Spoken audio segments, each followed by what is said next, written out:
प्रिय विद्यार्थियों, आज आपको शुक्र नीति सार के बारे में बताएंगा। चर्चा की जाएगी। बीए फर्स्ट ईयर के राजनीति विज्ञान के विद्यार्थियों के लिए खास लेसन है कि शुक्र के विचार और शुक्र नीति सार क्या है। इसकी व्याख्या करने पर हमें जो मिलता है उसे सार रूप में हमें समझने की जरूरत है। प्राचीन भारतीय राजनीति शास्त्र के एक प्रतिनिधि ग्रंथ के रूप में शुक्र द्वारा रचित शुक्र नीति अथवा शुक्र नीति सार का अपना विशेष महत्व है। इस ग्रंथ में शुक्र ने अपने दो नाम और दिए हैं, पहला भार्गव और दूसरा काव्य। ऋषि भृगु का पुत्र है। इसके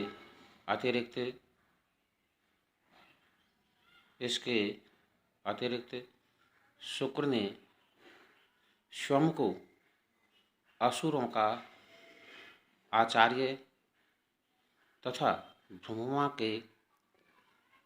के नीति शास्त्र का प्रस्तुत करने वाला भी बताया है।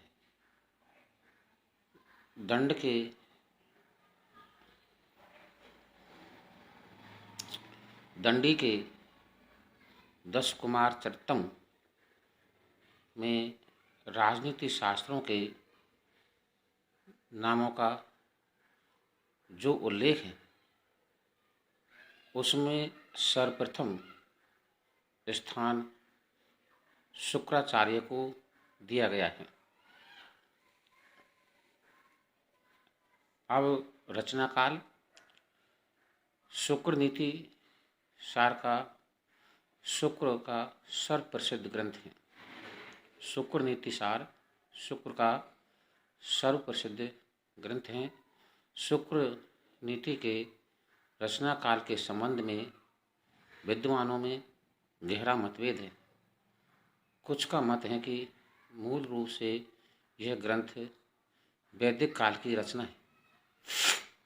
अपनी इस विषय वस्तु और शैली के आधार पर शुक्र नीति कौटिल्य के अर्थशास्त्र के बाद की रचना प्रतीत होती है। डॉक्टर घोषाल ने इस रचना को 12वीं और 16वीं शताब्दियों के मध्य मानी। वस्तु स्थिति यह है कि इसका अधिकांश भाग 11वीं और 12वीं शताब्दियों में लिखा गया, किंतु इसमें कुछ अंश 14वीं शताब्दी तक जुड़ता चला गया। राजनीतिक विचार। शुक्र के राजनीतिक विचारों में शुक्र ने दंड नीति की श्रेष्ठता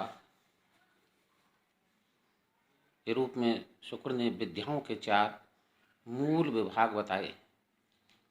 शुक्र ने दंड नीति की श्रेष्ठता में विद्याओं के 4 मूल विभाग बताए हैं। पहला है अनभिज्ञिकी, दूसरा त्राही, तीसरा वार्ता और चौथा दंड नीति। अनभिज्ञिकी इसमें तर्कशास्त्र एवं वेदांत आत्मविद्या सम्मिलित है। त्राही में इसमें 14 विद्याओं को स्वीकार किया गया है और ये हैं 4 वेद, 6 वेदांग, मीमांसा, न्याय, धर्मशास्त्र एवं प्राण इसमें आते हैं। तीसरी वार्ता। इसमें ब्याज, कृषि, वाणिज्य तथा गोपालन, पशुपालन सम्मिलित हैं। चौथी दंड नीति। यह दंड शक्ति के धर्म पूर्वक प्रयोग की विद्या है। अर्थात शुक्र के अनुसार दंड द्वारा दमन होता है और दंड के प्रयोग की नीति दंड नीति कहते हैं। टीकाकार ब्रह्मशंकर मिश्रा के अनुसार दंड नीति का अर्थ राजनीति है। स्वयं शुक्र ने के अनुसार राजाओं के प्रमुख कर्तव्य हैं दुष्टों का दमन, प्रजा का पालन, शत्रु राजाओं का मर्दन, अन्य राजाओं से कर प्राप्त करने आदि।